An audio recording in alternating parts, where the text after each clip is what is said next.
Thanks for visiting my reading room. I'm Nancy, reader and tutor, and this is my labor of love. Also, small business owner of West Coast Polar Ice, Italian ice and frozen specialties. You can catch me down at the pier and Oceanside on warm weekends. My Facebook page is West Coast Polar Ice. Anyway, I'm a huge fan of reading aloud on a regular basis. I think that our country needs strong, fluent readers.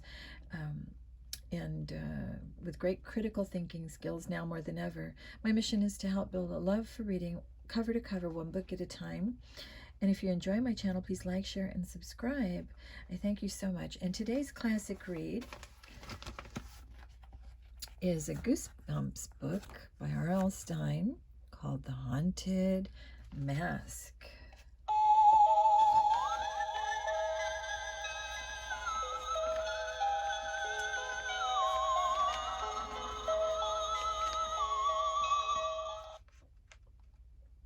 Let's begin. Chapter 1. I don't know if you have ever spent any time with first graders, but there is only one word to describe them, and that word is animals. First graders are animals. You can quote me. My name is Steve Boswell, and I am in the 6th grade. I'm not the smartest guy at Walnut Avenue Middle School, but I do know one thing for sure. First graders are animals. How do I know this fact? I learned it the hard way. I learned it by coaching the first grade soccer team after school every day. You might want to know why I chose to coach their soccer team. Well, I didn't choose it. It was a punishment. Someone set a squirrel loose in the girls' locker room. That someone was me, but it wasn't my idea. My best friend, Chuck Green, caught the squirrel, and he asked me whether I thought it should be set free. I said, how about the girls' locker room before their basketball game on Thursday? So maybe it was partly my idea, but Chuck was just as much to blame as I was. Of course, I was the one who got caught. Miss Curdy, the gym teacher, grabbed me as I was letting the squirrel out of its box. The squirrel ran across the gym to the bleachers. The kids in the bleachers all jumped up and started running and screaming and acting crazy. It was just a dumb squirrel, but all the teachers started chasing after it. It took hours to catch it and get everyone calmed down. So Miss Curdy said I had to be punished. She gave me a choice of punishments. 1, I could come into the gym after school every day and inflate basketballs by mouth until my head exploded. Or 2, I could coach the first grade soccer team. I chose number 2. The wrong choice.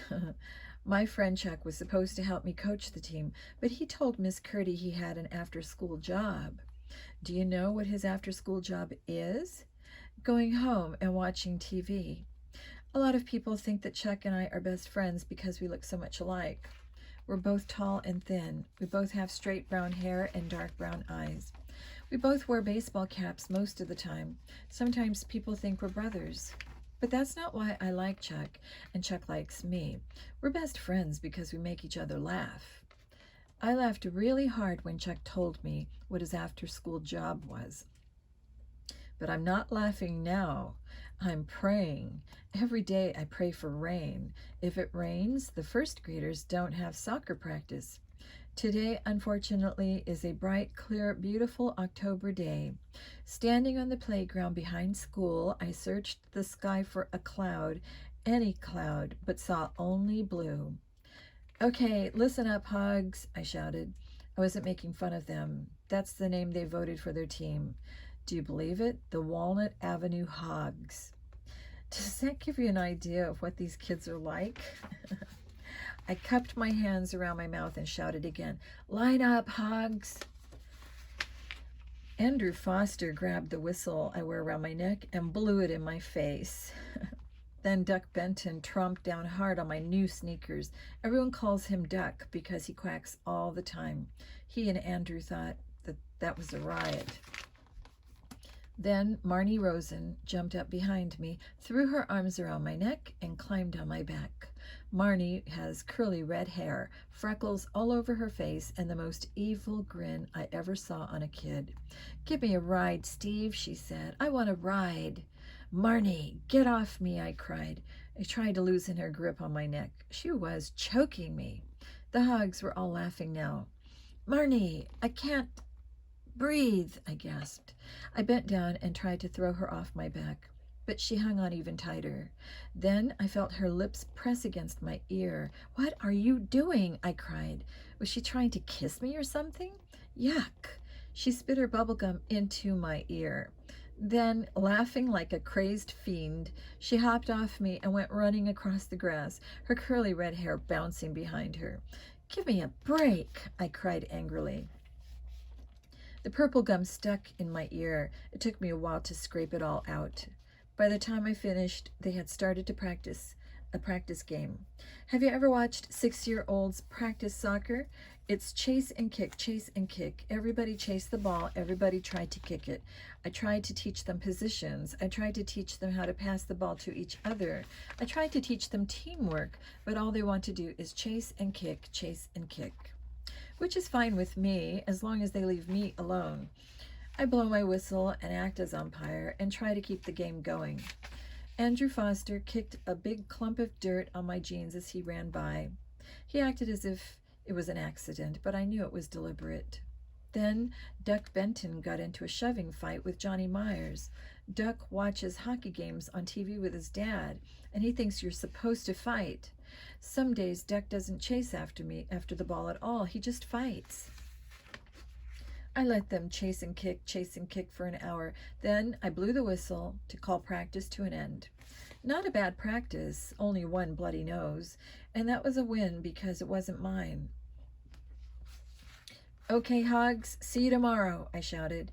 I started to trot off the playground. Their parents or babysitters would be waiting for them in front of the school. Then I saw that a bunch of kids had formed a tight circle in the middle of the field. They all wore grins on their faces, so I decided I'd better see what they were up to. What's going on, guys? I asked, trotting back to them. Some kids stepped back, and I spotted a soccer ball in the grass. Marnie Rosen smiled at me through her freckles. Hey, Steve, can you kick a goal from here? The other kids stepped away from the ball. I glanced to the goal. It was really far away, at least half the field. What's the joke? I demanded. Marnie's grin faded. No joke. Can you kick a goal from here? No way, Duck Benton called. Steve can do it, I heard Johnny Myers say. Steve can kick it farther than that. No way, Duck insisted. It's too far even for a 6th grader. Hey, that's an easy goal, I bragged. Why don't you give me something hard to do? Every once in a while, I have to do something to impress them, just to prove that I'm better than they are. So I moved up behind the ball. I stopped about 8 or 10 steps back, gave myself plenty of running room. Okay, guys, watch how a pro does it, I cried. I ran up to the ball, got plenty of leg behind it, gave a tremendous kick, froze for a second, and then let out a long, high wail of horror. Chapter 2. On my way home a few minutes later, I passed my friend Chuck's house. Chuck came running down the gravel driveway to greet me. I didn't feel like talking to anyone, not even my friend. But there he was, so what could I do? Yo, Steve. He stopped halfway down the driveway. What happened? Why are you limping? Concrete, I groaned. He pulled off his black and red Cubs cap and scratched his thick brown hair. Huh? Concrete, I repeated weakly. The kids had a concrete soccer ball. Chuck squinted at me. I could see he still didn't understand. One of the kids lives across the street. He had his friends help roll a ball of concrete to the school. I explained. Painted white and black to look like a soccer ball. Solid concrete. They had it there on the field. They asked me to kick a goal, and my voice caught in my throat. I couldn't finish. I hobbled over to the big beech tree beside Chuck's driveway and leaned back against its cold white trunk. Wow, that's not a very funny joke, Chuck said, replacing his cap on his head. Tell me about it, I groaned. I think I broke every bone in my foot, even some bones I don't have. Those kids are animals, Chuck declared. I groaned and rubbed my aching foot. It wasn't really broken, but it hurt a lot. I shifted my backpack on my shoulders and leaned back against the tree. Know what I'd like to do? I told Chuck. Pay them back? You're right, I replied. How did you know? Lucky guess. He stepped up beside me. I could see that he was thinking hard. Chuck always scrunches up his face when he's trying to think. Hey, it's almost Halloween, he said finally. Maybe we could think of some way to scare them. I mean, really scare them. His dark eyes lit up with excitement. Well, maybe, I hesitated. They're just little kids. I don't want to do anything mean. My backpack felt weird, too full. I pulled it off my shoulder and lowered it to the ground. I leaned over and unzipped it, and about 10 million feathers came floating out. Those kids, Chuck exclaimed. I pulled open the backpack. All of my notebooks, all of my textbooks, covered in sticky feathers. Those animals had glued feathers to my books. I tossed down the backpack and turned to Chuck. Maybe I do want to do something mean, I growled. A few days later, Chuck and I were walking home from the playground. It was a cold, windy afternoon. Dark storm clouds rose up in the distance.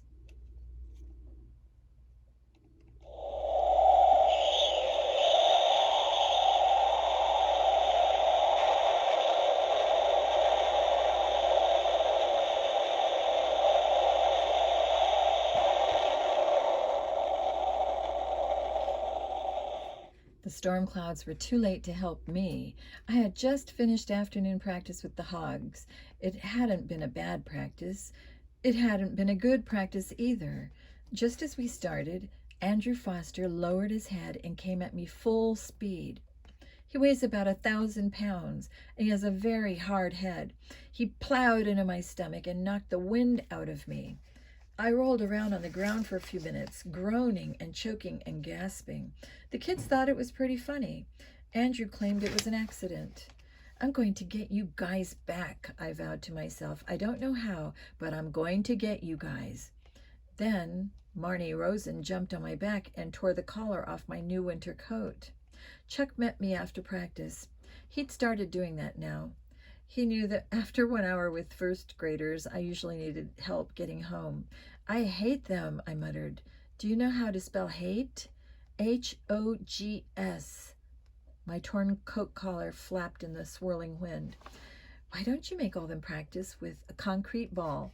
Chuck suggested. He adjusted his Cubs cap over his hair. No, wait, I've got it. Let them take turns being the ball. No, no good, I replied, shaking my head. The sky darkened. The trees shook, sending a shower of dead leaves down around us. My sneakers crunched over the leaves. I don't want to hurt them, I told Chuck. I just want to scare them. I just want to scare them to death. The wind blew colder. I felt a cold drop of rain on my forehead. As we crossed the street, I noticed 2 girls from our class walking on the other side. I recognized Sabrina Mason's black ponytail swinging behind her as she hurried along the sidewalk. And next to her, I recognized her friend, Carly Beth Caldwell. Hey, I started to call out to them, but I stopped. An idea flashed into my mind. Seeing Carly Beth, I knew how to scare those first graders. Seeing Carly Beth, I knew exactly what I wanted to do. Chapter 3. I started to call the girls, but Chuck clamped his hand over my mouth and dragged me behind a wide tree. Hey, get your clammy paws off me. What's the big idea? I cried when he finally pulled his hand away. He pushed me against the rough bark of the tree trunk. Shh, they haven't seen us. He motioned with his eyes toward the 2 girls. So we can sneak up and scare them, Chuck whispered, his dark eyes practically glowing with evil excitement. Let's make Carly Beth scream. You mean for old time's sake? Chuck nodded, grinning. For many years, making Carly Beth scream had been our hobby. That's because she was a really good screamer. She would scream at just about anything. One day in the lunchroom last year, Chuck tucked a worm inside his turkey sandwich. Then he gave the sandwich to Carly Beth. She took one bite and knew that something tasted a little weird. When Chuck showed her the big bite she had taken out of the worm, Carly Beth screamed. screamed for a week. Chuck and I took bets on who could scare Carly Beth the most and who could make her scream. I guess it was kind of mean, but it was funny too. And sometimes when you know that people are real easy to scare, you have no choice. You have to scare them as often as you can. Anyway, that all changed last Halloween. Last Halloween, Chuck and I had a horrible scare. Carly Beth wore the most frightening mask I had ever seen. It wasn't a mask, it was like a living face. It was so ugly, so real. It glared at us with evil, living eyes.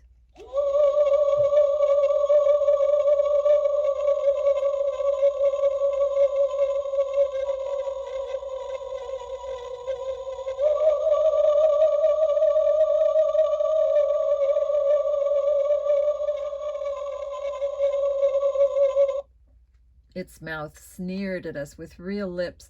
The skin glowed a sick green, and Carly Beth's normal soft voice burst out in a terrifying animal growl.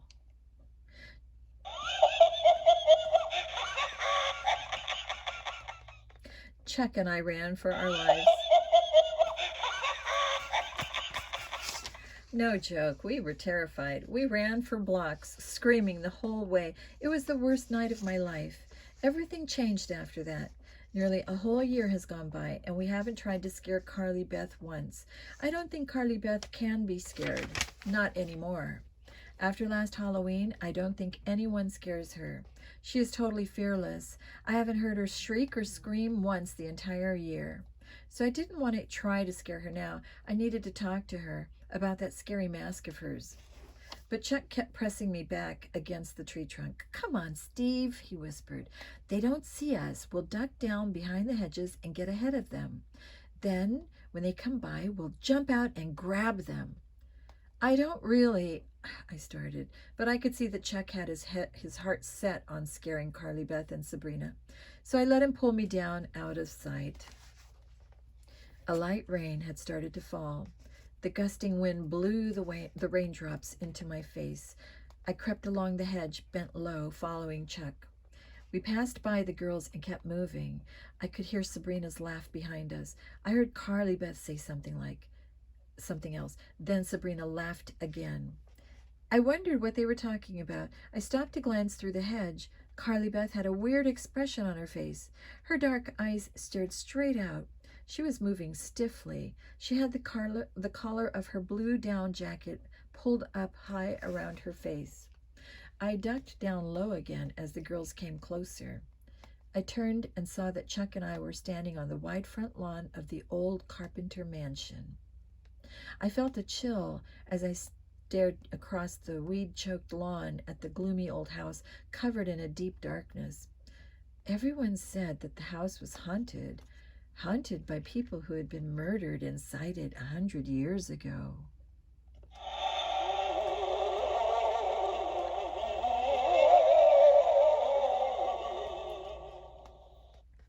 I don't believe in ghosts, but I don't like standing so close to the creepy old Carpenter mansion either. I pulled Chuck into the empty lot next door. Rain pattered the ground. I wiped raindrops off my eyebrows. Carly Beth and Sabrina were only a few yards away. I could hear Sabrina talking excitedly about something, but I couldn't make out her words. Chuck turned to me, an evil grin spreading across his face. "Ready?" he whispered. "Let's get him."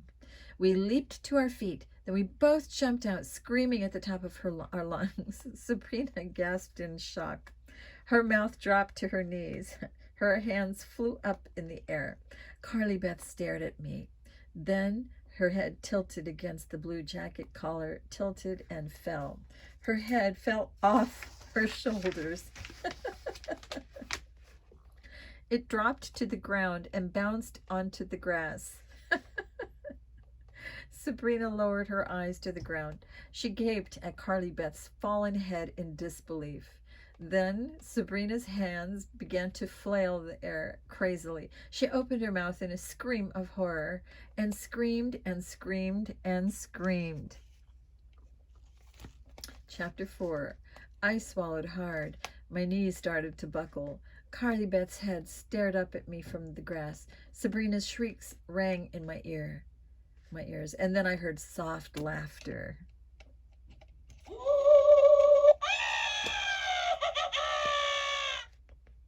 Laughter laughter from inside Carly Beth's jacket. Sorry, you guys, bear with me. I brought my noisemakers with me tonight. I saw a clump of brown hair poke through the raised collar. And then Carly Beth's laughing face shot up from under the jacket. Sabrina stopped her wild cries and started to laugh.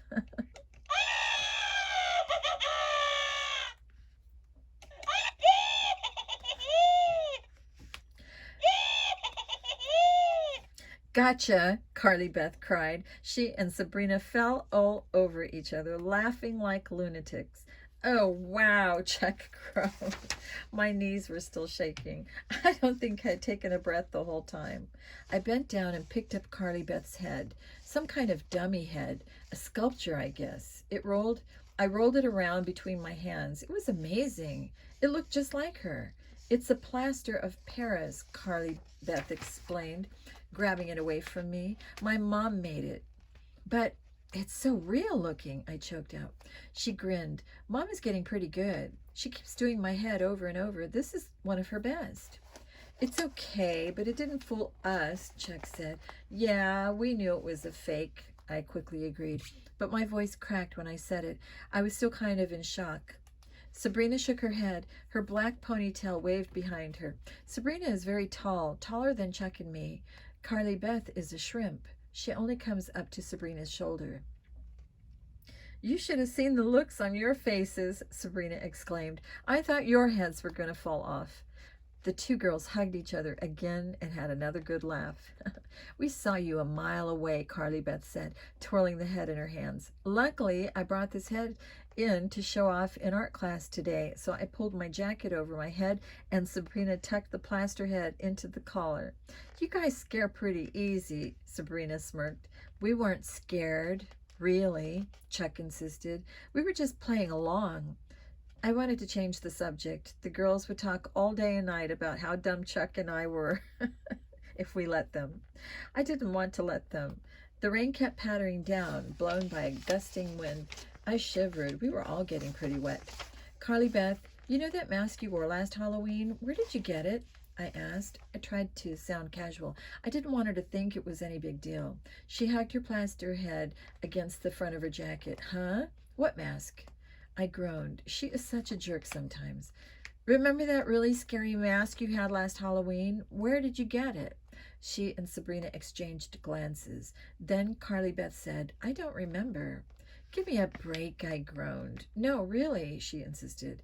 You remember, Chuck told her. You just don't want to tell.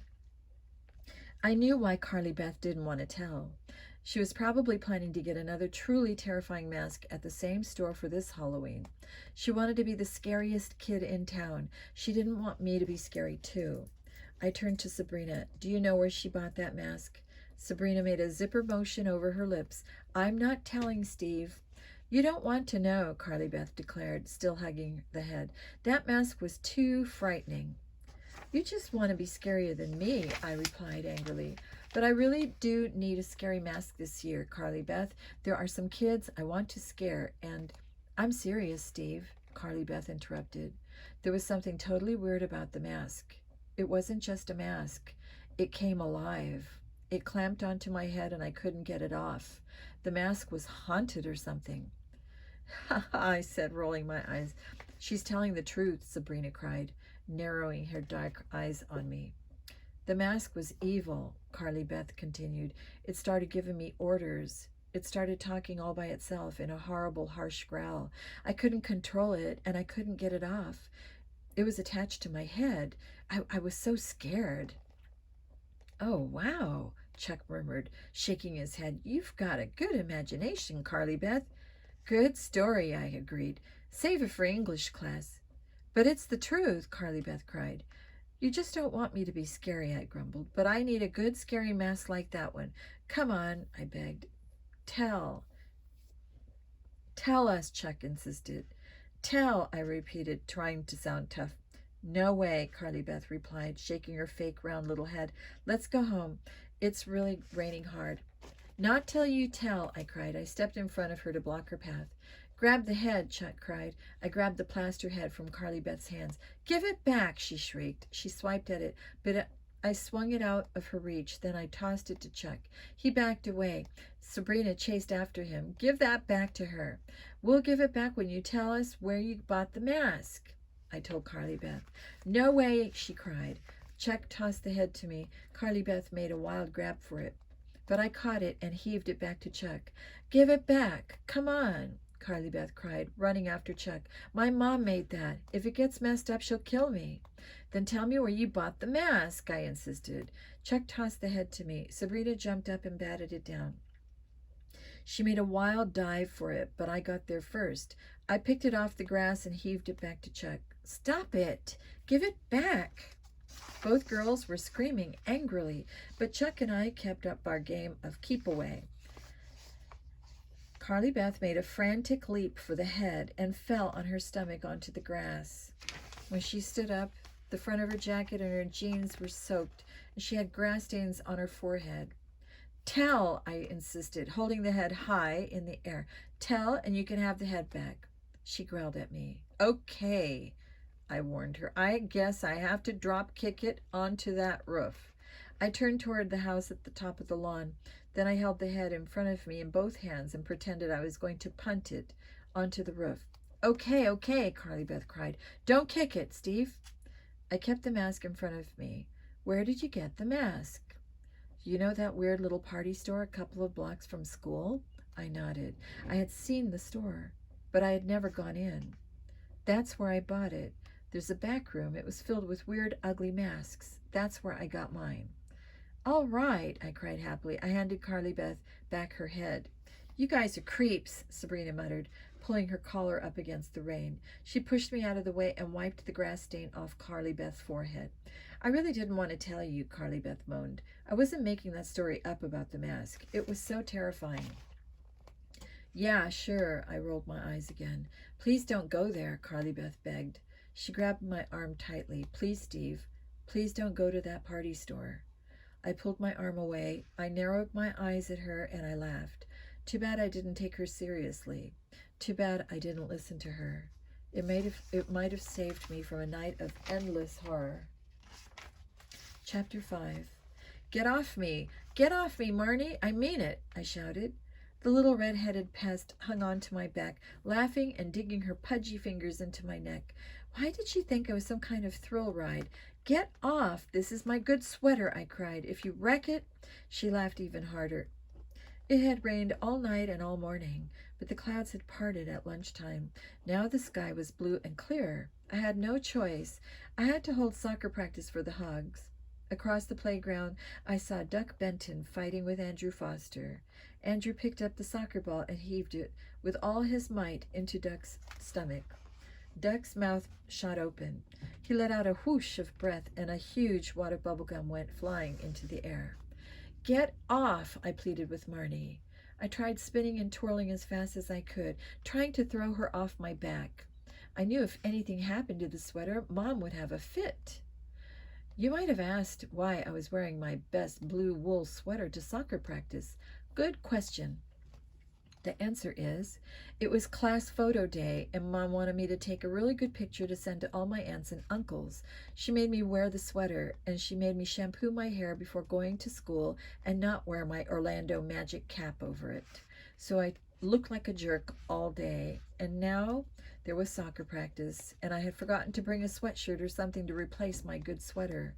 Whoa! Marnie gave me a final kick in the side as she hopped off my back. I pulled down my sweater, hoping it wasn't stretched too badly.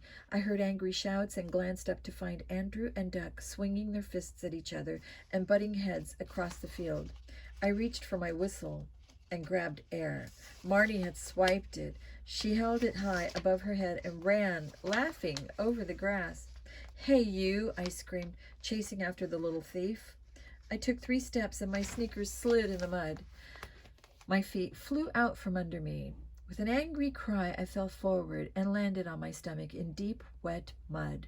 No! I let out a howl of dread. Please, no. But when I pulled myself up, the mud came with me. My entire body was caked in thick, wet mud. My beautiful blue sweater. It was now an ugly brown sweater. With a sad groan, I sank back onto the ground. I just wanted to disappear, to sink from sight into the big mud hole. My faithful team, the horrible hogs, were laughing and hooting.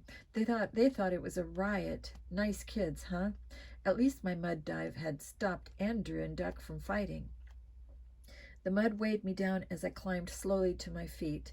I felt like Andrew. I felt as if I weighed 1,000 pounds. Maybe I did. I wiped mud off my eyes with both hands and saw Chuck standing over me. He tissed a few times. You really look bad, man. Tell me something I don't know, I muttered. Why did you do that? He asked. I squinted through 2 inches of mud at him. Excuse me?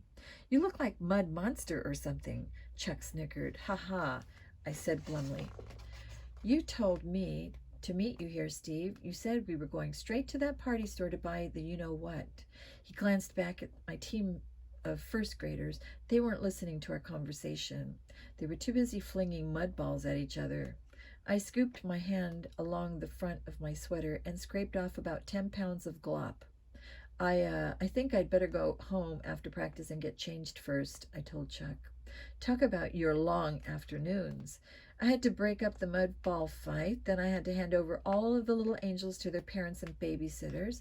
Then I had to explain to their angry parents and babysitters why they had practiced mud ball fighting instead of soccer. I crept home. Chuck waited for me outside. I hid my mud-caked clothes in the back of my closet. I didn't have time to explain to my mom. Then I changed into a clean pair of jeans and a gray and red Georgetown Hoyas sweatshirt one of my uncles had sent me. I don't know anything about the Hoyas. I don't even know what a Hoya is, but it is a cool sweatshirt. I pulled my cap down over my mud-drenched hair. Then I hurried to meet Chuck. Steve, is that you? Mom called from the den. No, it isn't, I called back. I closed the front door behind me and ran down the driveway before she could stop me from going out again. I was really eager to find that party store and check out the weird masks. So eager, I forgot to bring any money with me. Chuck and I walked 2 blocks before I reached into my jeans pocket and realized it was empty. We jogged back to my house and I crept up to my room once again. This just isn't my day, I muttered to myself, but I knew that buying a really gross and frightening mask would instantly cheer me up. Then I could go ahead with my plan to terrify the hogs, to get my revenge. Revenge! What a beautiful word. When I'm older and have my own car, that's what I want it to say on my license plate. I pulled off all of my allowance money out of the dresser drawer where I hide it. I counted it quickly, about $25. Then I jammed the bills into my jeans pocket and hurried back downstairs. Steve, are you going out again? Mom called from the den. Be right back, I shouted. I slammed the front door and ran down the driveway to meet Chuck. Our sneakers slid over fat, wet leaves as we walked. A pale full moon hung low over the trees. The streets and sidewalks still glistened from all the rain. Chuck had his hands stuffed into the pockets of his hooded sweatshirt. He leaned into the wind as we walked. I'm going to be late for dinner, he grumbled. I'm probably going to get into major trouble. It'll be worth it, I told him, feeling a little more cheerful. We crossed the street that led to the party store. A small grocery stood on the corner. Other small shops came into view. I can't wait to see these masks, I exclaimed. If I find one just half as scary as Carly Beth's. There it stood, in the darkness above a small square store. I could make out the sign, the party place. Let's check it out, I cried. I leaped over a fire hydrant, flew over the sidewalk, up to the big front window, and peered in the window. Chapter 6. Oh, wow, Chuck cried breathlessly, stepping up beside me. We both pressed our faces against the window glass and stared into total darkness. Is it closed? Chuck asked softly. Maybe it's just closed for the night. I uttered an unhappy sigh. No way. It's closed for good. The store is gone. Peering through the dust-smeared glass, I could see empty shelves and display racks inside. A tall metal shelf lay on its side across the center aisle. A trash basket, overflowing with paper and empty soda cans, stood on top of the counter. "There's no out of business sign on the door," Chuck said. He's a good friend. He saw how disappointed I looked. He was trying to stay hopeful.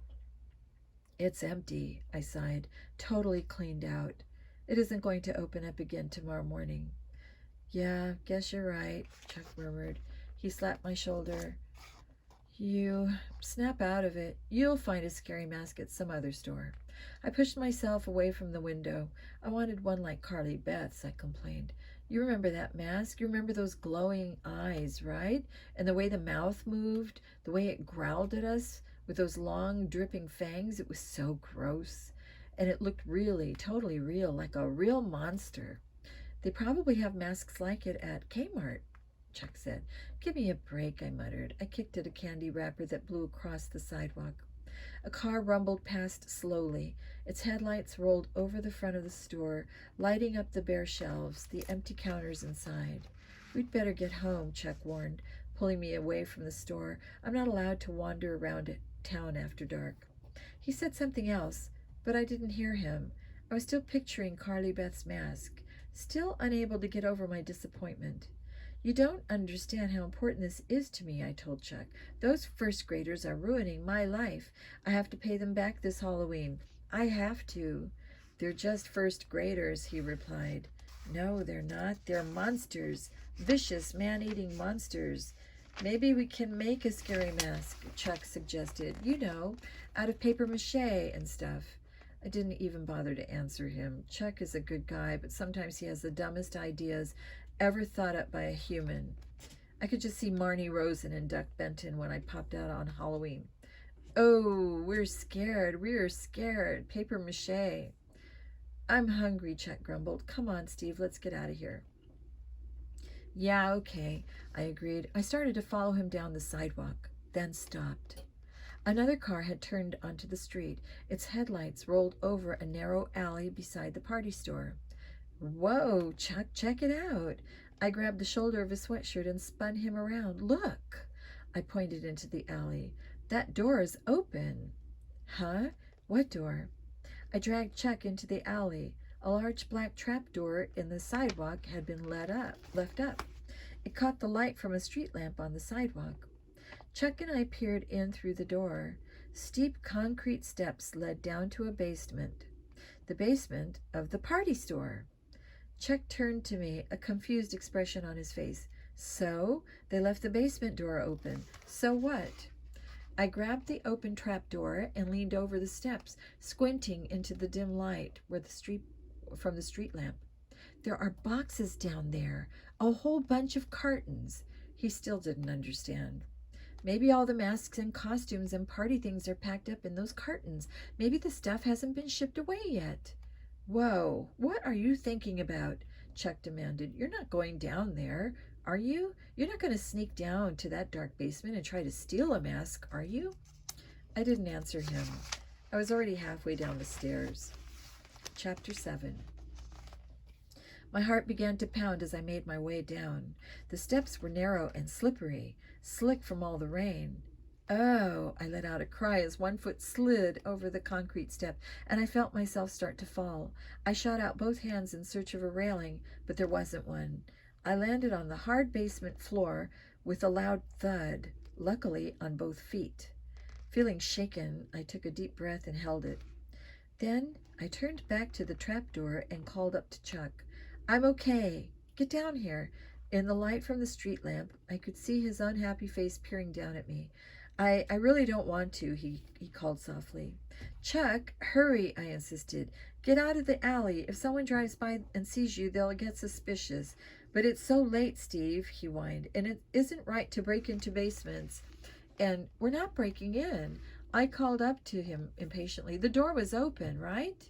"Hurry up. If the two of us search the boxes, we can do it in 5 minutes." He leaned down over the opening. "It's too dark," he complained. "We don't have a flashlight or anything." I can see fine, I replied. Get down here. You're wasting time. But it's against the law, he started. Then I saw his expression change. His mouth dropped open as car headlights washed over him. With a low gasp, Chuck ducked through the opening and bolted down the stairs. He stepped up close beside me, breathing hard. I don't think they saw me. His eyes darted around the large basement. It's too dark. Steve, let's go home. Give your eyes a chance to adjust, I instructed him. I can see okay.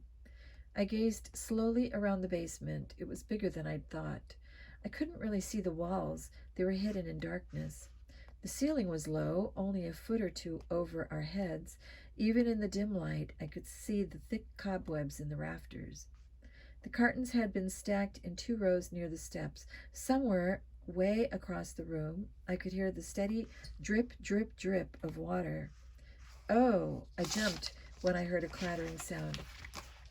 It took me a few seconds to figure out that it was the wind blowing against the metal trap door up in the alley.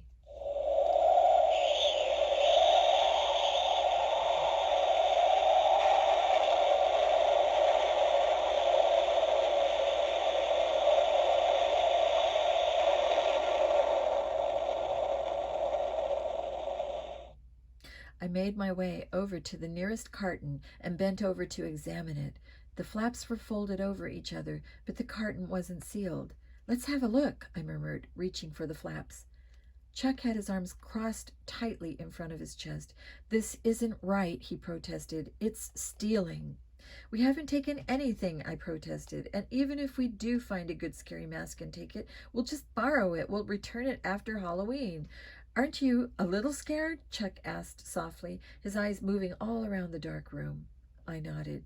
Yeah, I'm a little scared, I admitted. It's cold and creepy down here. The wind clattered the trap door above us again.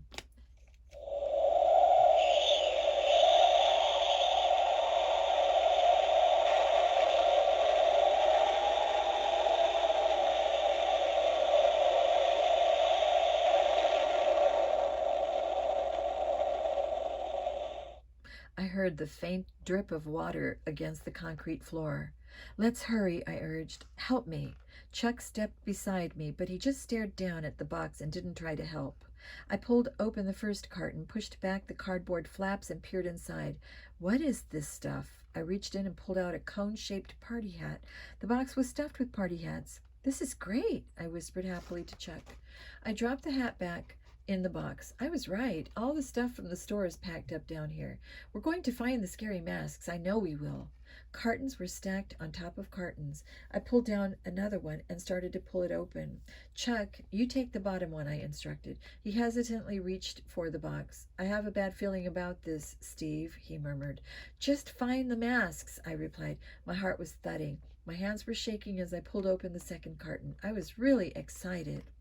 This one is filled with candles, Chuck reported. My carton had piles of party placemats, napkins, and paper cups. Keep going, I urged. The masks have got to be down here. Above our heads, the wind shook the trap door. I hoped it wouldn't suddenly slam shut on us. I didn't want to be trapped down in this cold basement in the dark. Chuck and I slid 2 more cartons into the pale square of light from outside. My carton was taped shut. I struggled to pull off the tape. I stopped when I heard the creaking sound above my head. Creaking floorboards. I froze my hand over the carton. What was that? I wondered. Chuck frowned at me. What was what? Didn't you hear that noise upstairs? It sounded like a footstep. Chuck stood. He shook his head. I didn't hear anything. I listened for a few more seconds. Silence now. So I went back to work on the carton. I pulled it open and peered eagerly inside.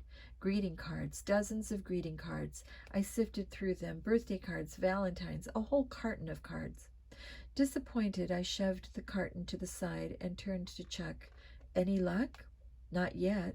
Let's see what's in this one. He pulled open the carton with both hands.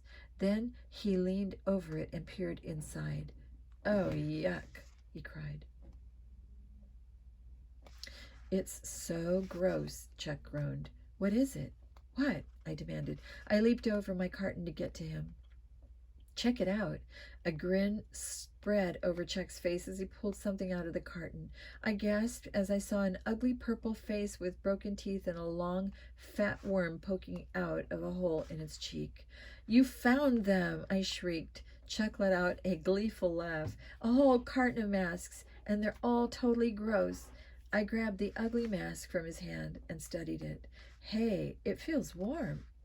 It was so cold down in that basement. Why did the mask feel warm?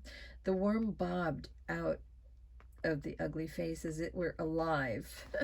I dropped the mask, plunged my hand into the carton, and pulled out another one. A disgusting pig face with thick gobs of green stuff dripping from its snout. That one looks like Carly Beth, Chuck joked. These are scarier than the mask Carly Beth had last year, I said. I pulled another one out of the box. A furry animal face, sort of like a gorilla, except that it had two long pointed fangs sliding down past its chin. I dropped it and grabbed up another mask, then another, a hideous bald head with one eye hanging down by a thread and an arrow through the forehead.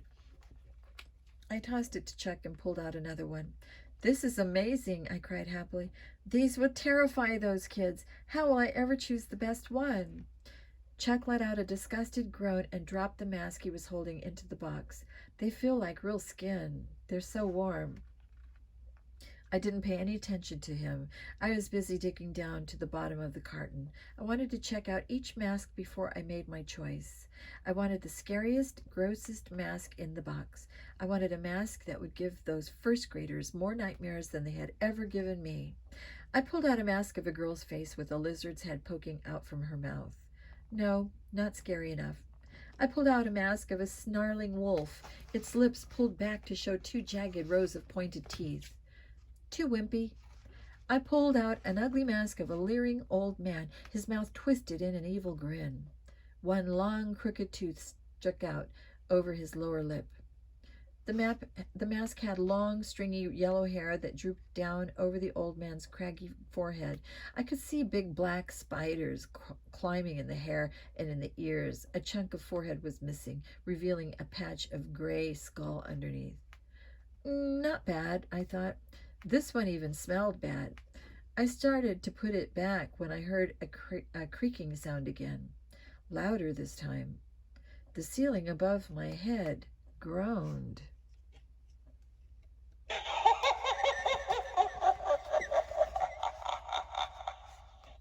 I gasped.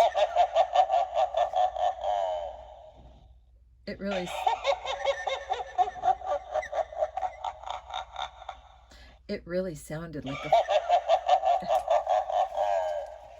really sounded like a footstep, someone walking around up there. But the store had appeared dark and empty. Chuck and I had both stared into the window for a long time. If anyone was hiding in the darkness, we would have seen them. Another creak made me suck in a mouthful of air. I froze, listening hard. I could hear the steady drip, drip of water across the dark basement. I could hear the trap door rattling inside. I could hear my own shallow breathing. The ceiling squeaked. I swallowed hard. It's an old building, I told myself. All old buildings squeak and creak, especially on a windy night. A scraping footstep made me gasp out loud. Chuck, did you hear that? Gripping the old man mask, I listened hard. Did you hear that? I whispered. Do you think someone else is in the building? Silence. Another scraping footstep. Chuck, I whispered. Hey, Chuck. My heart pounding, I turned to him. Chuck. He was gone. Chuck. Chapter 9. A stab of fear made my breath catch in my throat. I heard the hard thud of sneakers against concrete and turned to the stairs. In the dim light, I saw Chuck disappear out through the trap door. As soon as he reached the alley, he poked his head back in. Steve, get out, he called down in a whisper. Hurry, get out of there. Too late. A ceiling light flashed on. As I blinked against the bright light, I saw a man move quickly across the basement.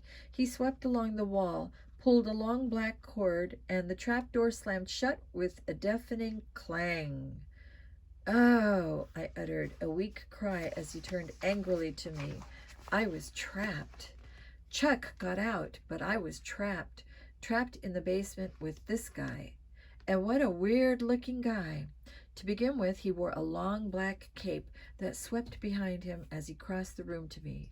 Is that a Halloween costume? I wondered. Does he wear a black cape all the time? Beneath the billowing cape, he wore a black suit, kind of an old-fashioned looking. He had shiny black hair, parted in the middle and slicked down with some kind of hair grease, and a pencil-thin black mustache that curled over his upper lip. As he stood over me, his black eyes glowed like two burning coals, like vampire eyes, I thought. My whole body was shaking. I gripped the sides of the carton and tried to return his stare. Trapped, I thought, waiting for him to speak. Trapped with a vampire. "What are you doing here?" he asked finally. He pushed back his cape and crossed his arms in front of him. The glowing eyes glared down at me sternly. Just looking at masks," I managed to choke out. I was still on my knees on the floor. I knew that my legs were shaking too hard to stand up. "The store is closed," the man said through gritted teeth. I know," I admitted, lowering my eyes to the floor. The store went out of business. We're closed for good." I'm sorry," I murmured. Was he going to let me go? What was he going to do with me? If I started to scream, no one would hear me. Would Chuck try to get help for me, or was he halfway home by now? I live upstairs. I live upstairs," the man explained, still glaring down at me angrily. "I heard scraping sounds down here, boxes being moved around. I was going to call the police." I'm not a burglar," I blurted out. "Please don't call the police. The trap door was open, and my friend and I came down." His eyes moved quickly around the room. "Your friend?" "He ran away when he heard you coming. I told him I just wanted to see if there were any masks, for Halloween. I wasn't going to steal anything. But the store is closed," the man repeated. He glanced at the open carton in front of me. "Those masks are very special. They're not for sale." Not for sale?" I stammered. "You shouldn't break into stores," the man replied, shaking his head. His slicked down hair gleamed under the low ceiling light. "How old are you?" I drew a blank. My mouth dropped open, but no answer came out. I was so terrified. I forgot how old I was. 12, I finally answered. I took a deep breath, trying to calm myself. 12, and you're already breaking into stores, the man said softly. "I don't break into stores," I protested. I never did before. I came to buy a mask. Look, I brought money. I jammed my trembling hand into my jeans pocket and pulled out the wad of bills. $25, I said, holding up the money so he could see it. "Here, is it enough for one of these masks?" He rubbed his chin. "I told you, young man, these masks are special. They cannot be sold. Believe me, you do not want one of these." But I do," I cried. "They're awesome. They're the best masks I've ever seen. Halloween is only a few days away. I need one. I need one desperately. Please." "No," the man shouted sharply. "Not for sale." "But why not?" I wailed. He eyed me thoughtfully. "Too real," he replied. "The masks are too real." "But that's why they're so awesome," I explained. Please take my money." "Here." I pushed the wad of bills toward him. He didn't reply. Instead, he turned away. His cape swirled behind him. "Come with me, young man." Where?" Cold fear ran down my back. I was still holding the money out in front of me. "Come upstairs with me. I'm going to call your parents." "No," I shrieked. "Please." If my mom and dad found out I got caught breaking into the basement of a store, they would go totally ballistic. They'd ground me for life. I'd miss this Halloween and the next 30 Halloweens to come. The man eyed me coldly. "I don't want to call the police," he said softly. "I'd rather call your parents." "Please," I murmured again, climbing to my feet. I suddenly had an idea. I could make a run for it. I glanced quickly at the concrete stairs leading up to the trap door. If I took off and really flew, I could get up those stairs before the man could reach me. The trap door was shut, but it probably wasn't locked. I could push it open from underneath and just keep running. I glanced again at the steps. It was worth a try, I decided. I took a deep breath and held it. Then I silently counted to 3. 1, 2, 3. On three, I took off. My heart thudded louder than my sneakers on the hard floor. But I made it to the stairs in about a second and a half. "Hey, stop!" I heard the caped man cry out in surprise. I could hear his heavy steps as he plunged after me. "Stop, young man! Where are you going?" I didn't slow down or glance back. I took the stairs two at a time. Yes, I'm getting away, I thought. As I reached the top, I shot out both hands and pushed up on the trapdoor with all of my might. It didn't budge. Chapter 10. Oh, I let out a terrified moan. The caped man had reached the bottom of the steps. I could practically feel his breath on the back of my neck. "The door has got to open," I told myself. "It's got to." I took a deep breath. Then I heaved my shoulder against the door. I uttered a desperate groan as I pushed. The caped man made a grab for me. I felt his hand brush my ankle. I kicked the hand away. Then I shoved my shoulder hard against the trapdoor, and it opened. Yes, a happy cry escaped my throat as I scrambled out into the alley. The cold air rushed against my hot face. I stumbled over something hard, a stone or a brick. I didn't stop to look. I ran through the narrow alley to the sidewalk in front of the store. My eyes swept back and forth. I searched for Chuck. No sign of him. Had the caped man followed me out the trapdoor? Was he chasing after me? I turned back to the alley and saw only darkness. Then I took off, running fast, my feet practically flying over the pavement.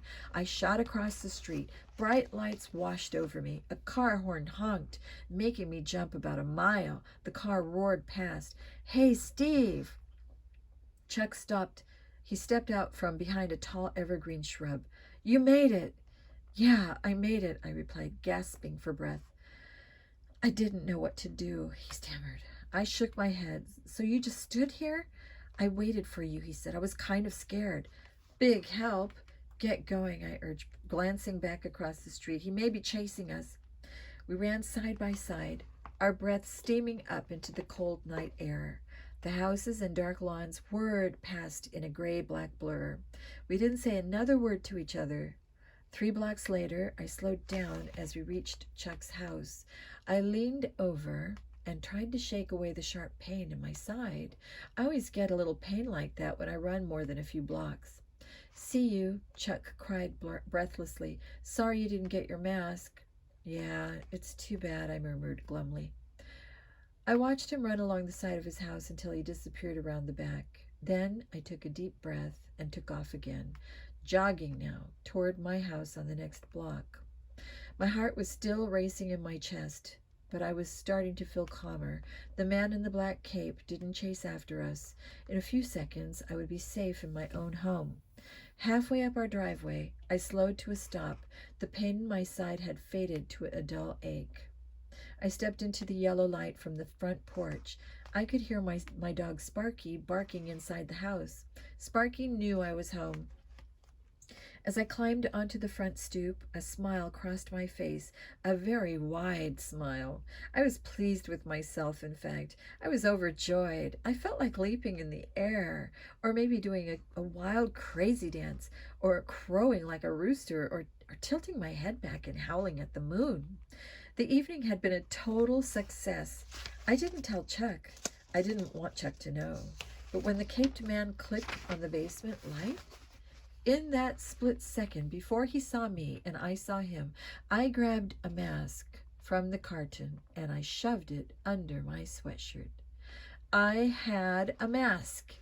It hadn't been easy. In fact, being trapped in that eerie basement with that strange man had been the scariest time of my life. But I had a mask, safely tucked under my sweatshirt. I could feel it against my chest as I ran, and I could feel it now, warm against my skin, as I reached for the front door. I was so happy, so pleased with myself, and then I felt the mask start to move, and I screamed as something sharp bit into my chest. Chapter 11. I grabbed the front of my sweatshirt. I pressed both hands tight against the bulge of the mask. "Whoa," I murmured. holding the mask in place under the sweatshirt. Stop imagining things, Steve, I scolded myself. Calm down. The mask started to slip down your chest, that's all. It wasn't moving. It didn't bite you. Get in the house, I ordered myself. Hide the thing in a drawer in your room and pull yourself together. Why was I so nervous? The scary part was over. I had escaped with one of the great masks. Now it was my turn to scare other people. Why was I standing there scaring myself? Still holding the front of my sweatshirt, I pushed open the front door and stepped into the house. Down, boy, get down, Sparky, I cried as the little black terrier greeted me. He leaped high off the floor, bouncing off me, barking and whining as if he hadn't seen me in 20 years. Get down, Sparky, down. I wanted to sneak into the house, run up to my room, and stash the mask away before my parents heard me return. But Sparky ruined that plan. Steve, is that you? Mom stormed into the living room. A fretful frown on her face, she glared at me and angrily blew a curl of blonde hair from in front of her eyes. Where on earth were you? Your father and I went ahead and ate dinner. Yours is icy cold by now. Sorry, Mom, I said, still holding the front of my sweatshirt to keep the mask in place as I tried to push Sparky away. The lock of hair fell back over her forehead. She blew it again. Well, where were you? Well, think fast, Steve. You can't tell her you sneaked out to steal a Halloween mask from the basement of a store. I had to help Chuck with something, I finally answered. Sure, it was a lie, but it wasn't a serious lie. I'm usually a very honest guy. But right then, all I cared about was having the mask. I had it, and I was desperate to get it out from under my sweatshirt and hidden in a safe place in my room. Well, you should have told me where you were going, Mom scolded. Your father went out to do some grocery shopping, but he's very angry too. You should have been home for dinner. I lowered my head. Sorry, Mom. Sparky gazed up at me. Was he staring at the bulge in my sweatshirt? If the dog could see it, Mom could see it too. I'll take off my coat and come right down, I told her. I didn't give her a chance to reply. I spun around, leaped onto the stairs, and ran up 2 or 3 at a time. I flew down the hall, burst into my room, and slammed the door shut behind me. I took a few seconds to catch my breath. I listened hard, making sure that Mom hadn't followed me upstairs. No, I could hear her banging around in the kitchen, getting my dinner ready. I couldn't wait to check out the mask. Which one did I take? When the light came on in the store basement, I grabbed a mask without looking. I stuffed it under my sweatshirt before I could see it. Now I eagerly reached under the sweatshirt and pulled out my hard-won prize. Wow! I raised it in both hands and admired it. The old man mask. I took the mask of the creepy old man. I smoothed out its long strings of yellow-white hair, holding it by the big pointy ears. I lifted it in front of my face and examined it closely. A single white tooth hung down over the bottom lip. A brown wormhole poked through the center of the tooth. Outside on the front stoop, the big tooth had scraped my chest, I realized. That's what made me think the mask was biting me. The mouth was twisted in an evil sneer. The lips curled like 2 brown worms. The long nose had gobs of green dripping from each nostril. A square patch of skin was missing just above the forehead. I could see gray skull bone in the hole. The whole face was creased and lined. The flesh was a sickly green. The skin appeared to be peeling off the face. Dark scabs bulged from the sunken cheeks. Black spiders appeared to crawl through the stringy yellow hair. Spiders poked out of the 2 ears. Yuck, I cried. Was I holding the scariest Halloween mask in the world? No, in the universe. I began to feel a little queasy just holding it. I rubbed the scabby cheek with one finger. The skin felt warm, like real skin. Hee hee hee, I practiced, laughing like an old man. Hee hee hee, I tried a dry cackle.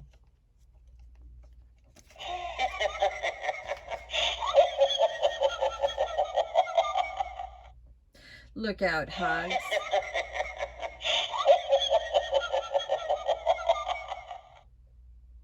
I told myself, when I come leaping out at you on Halloween night in this mask, you will jump out of your skins. Hee hee hee hee hee. I raked the ugly long hair back over the head. My fingers bumped over the spiders tangled in the hair. The spiders didn't feel rubbery. They felt soft and warm like the skin.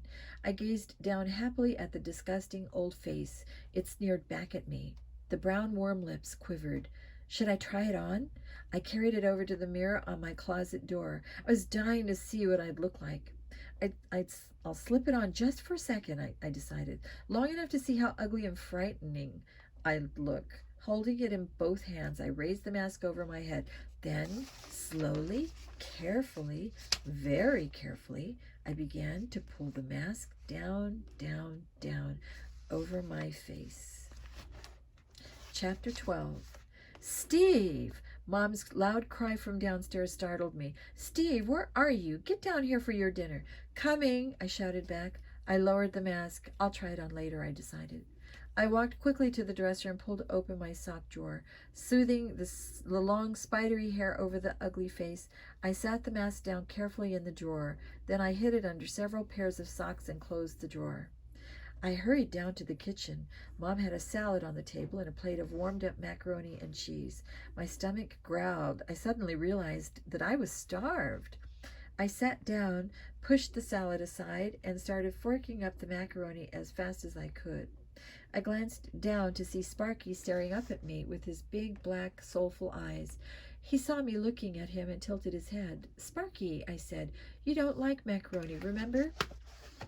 He tilted his head the other way, as if trying to understand. I slipped him a couple of noodles. He sniffed them and left them on the floor. Behind me, Mom busily cleaned out the refrigerator, making room for the groceries. Dad was out buying. I was dying to tell her about the scary mask. I wanted to show it to her, maybe put it on and make her scream. But I knew she'd had too many questions about where I'd bought it, and how much it cost, and how much of my allowance I used to pay for it, all questions I couldn't answer. So I bit my tongue and forced myself not to blurt out the exciting news that I wouldn't have to be a hobo again this Halloween. That was my costume for the past 5 years, a hobo. Actually, it wasn't much of a costume. I wore one of Dad's baggy old suits with patches on the pants, and Mom rubbed charcoal on my face to make me look dirty, and I carried a knapsack on a fishing pole over my shoulder. Boring.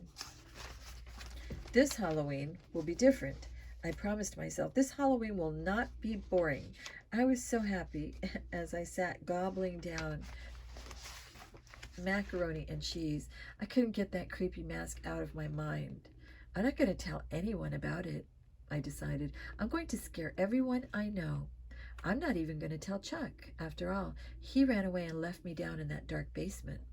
Look out, Chucky boy, I told myself, grinning so hard some noodles slipped out of my mouth. I'm going to get you too. Chapter 13.